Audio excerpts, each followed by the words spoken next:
Selepas dicabar Najib, PKR buat laporan polis besar-besaran. Laporan polis sia-sia, Najib bakal raih kemenangan. Rampas telefon, Mas Sabu mahu ambil tindakan undang-undang pada polis. Isu Sultan Sulu, speaker mengamuk lepaskan marah pada pembangkang. Najib Razak sokong pembangkang, gesa isu Sultan Sulu dibahas.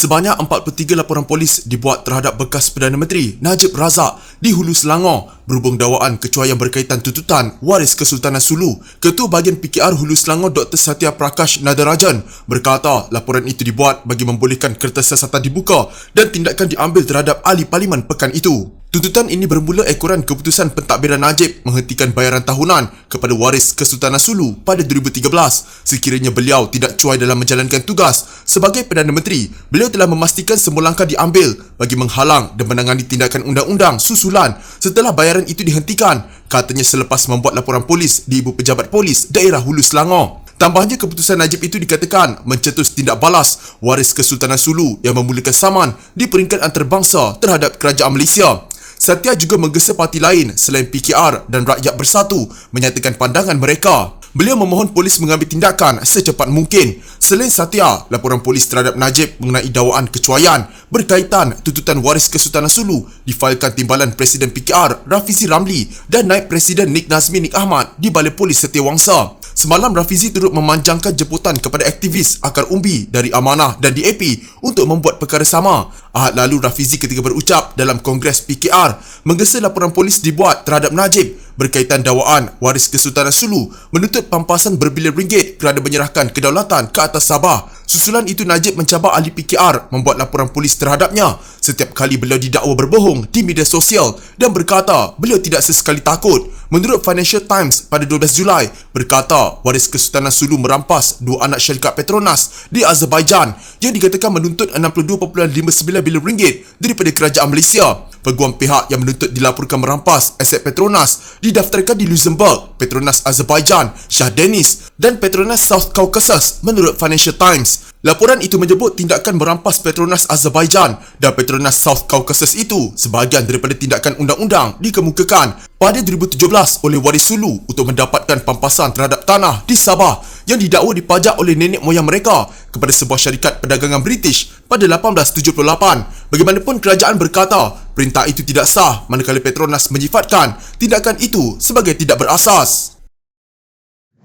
Seorang penganalisis menyifatkan tindakan Rafizi Ramli menggesa ahli PKR menyerang Najib Razak dengan membuat laporan polis setiap kali beliau membuat kenyataan di media sosial sebagai terdesak dan dangkal. Azmi Hassan dari Akademi Nusantara berkata, walaupun Najib dilihat sebagai sasaran menarik, namun bekas Perdana Menteri itu bukan individu yang lembut atau mudah dijinakkan. Dengan pengalaman Najib yang begitu luas, bukan mudah untuk jadikan beliau sasaran yang lembut atau mudah. Amat dangkal dan daif sekali atau mungkin Rafizi terdesak mengemukakan strategi sedemikian rupa, katanya kepada portal FMT. Berucap pada sesi penggulungan Kongres Nasional ke-16 Ahad lalu, Rafizi meminta semua perwakilan parti itu di seluruh negara membuat laporan polis terhadap Najib kerana didakwa memainkan isu perkauman dan meracuni pemikiran rakyat. Rafizi yang memenangi jawatan Timbalan Presiden dalam pemilihan parti baru-baru ini menetapkan tugas utama kepada perwakilan PKR ketika ini ialah memberi tekanan kepada Najib yang sering mempengaruhi rakyat menerusi pelbagai kenyataan di media sosial. Mengulas lanjut, Azmi berpendapat strategi Rafizi yang cuba mencipta persepsi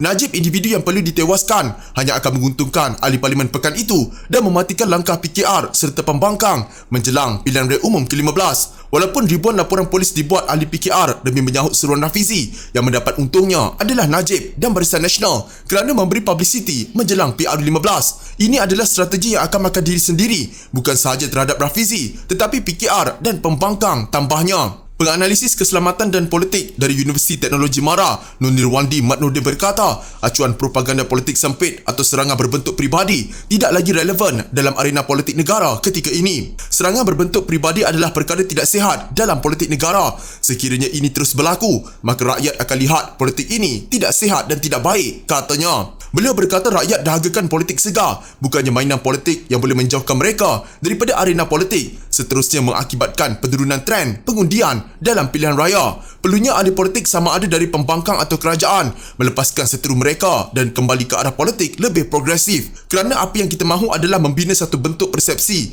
imej politik negara yang bebas daripada kecaman atau strategi berbentuk hasutan atau perkara tidak sihat kepada demokrasi matang. Ini harapan rakyat, katanya.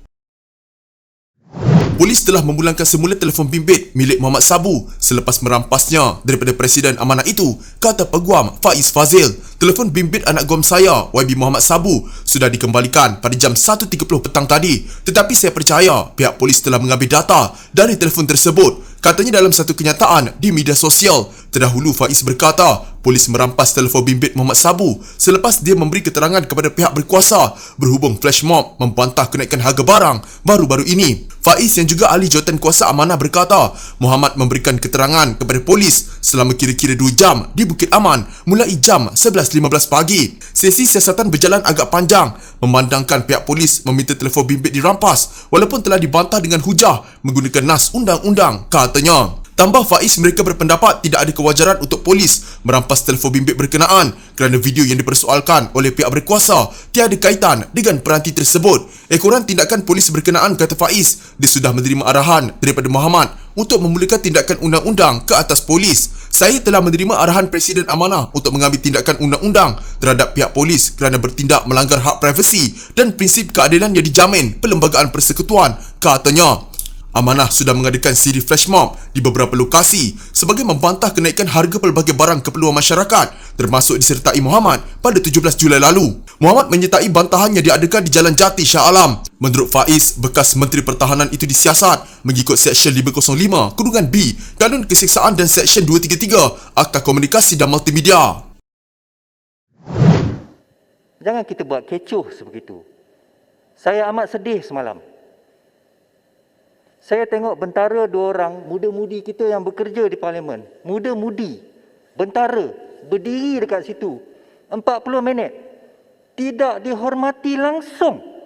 Yang di-Pertua Dewan Rakyat Tan Sri Azhar Azizan Harun melainkan rasa kecewa dengan apa yang berlaku terhadap Ina Raisyah Munirah Majlis atau Fakhrul Radi warisan Kota Belud diusir keluar daripada sidang Dewan Rakyat semalam. Azhar Azizan berkata beliau turut sedih dengan tindakan ahli-ahli Parlimen pembangkang yang tidak menghormati bentara Dewan Rakyat yang ditugaskan untuk mengiringi Ina Raisyah Munirah keluar Dewan. Saya amat sedih dengan kejadian semalam. Bentara di Dewan ini muda-muda belaka. Mereka berdiri di situ semalam lebih 40 minit tanpa dihormati oleh ahli-ahli Parlimen pembangkang. Tak hormat saya sebagai speaker tak mengapa. Saya boleh ambil kritikan tersebut. Itu tugas saya. Tapi tolonglah hormat bentara Dewan Rakyat, katanya selepas selesai sesi soal jawab di Dewan Rakyat. Semalam timbalan yang di-Pertua Dewan Rakyat Datuk Rashid Hasnun mengarahkan Ina Raisyah Munirah Majlis keluar dari Dewan Rakyat selepas mempertikaikan keengganan Azhar Azizan untuk membenarkan isu rampasan aset Petronas oleh waris Kesultanan Sulu dibahaskan di Dewan Rakyat. Usul yang dibawa Ina Raisyah telah ditolak untuk kali ketiga. Terdahulu ahli Parlimen daripada Parti Warisan Sabah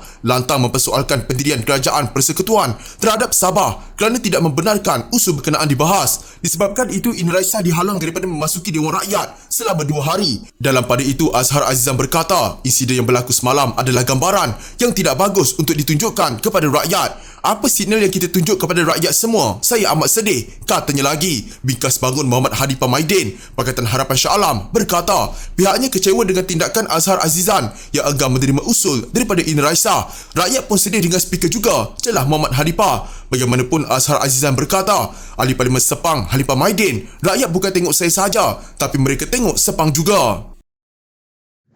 Najib Razak senada dengan anggota Parlimen Pembangkang yang mahukan Dewan Rakyat membahaskan isu tuntutan waris Kesultanan Sulu bernilai puluhan bilion ringgit ketika pembangkang mahukan penjelasan kerajaan dan peguam negara. Bekas Perdana Menteri itu bagaimanapun menyasarkan kerajaan Pakatan Harapan yang berkuasa 22 bulan sebelum ini. Dia antaranya membangkitkan persoalan sama ada benar kerajaan Pakatan Harapan tidak pernah membincangkan tuntutan itu seperti dikatakan Menteri Kereta Terbang, dan Menteri Kewayangan Pakatan Harapan juga tak tahu sekiranya kerajaan Pakatan Harapan pernah bayar kepada wakil Sulu atau tidak. Soalnya menyindir sambil memetik laporan media berkaitan. Sementara itu, persoalan lain dibangkitkan Najib. Bila sebenarnya saman dimulakan? Adakah Pakatan Harapan tidak pernah tahu atau pernah meluluskan Tommy Thomas menulis surat kepada Kesultanan Sulu pada akhir tahun 2019?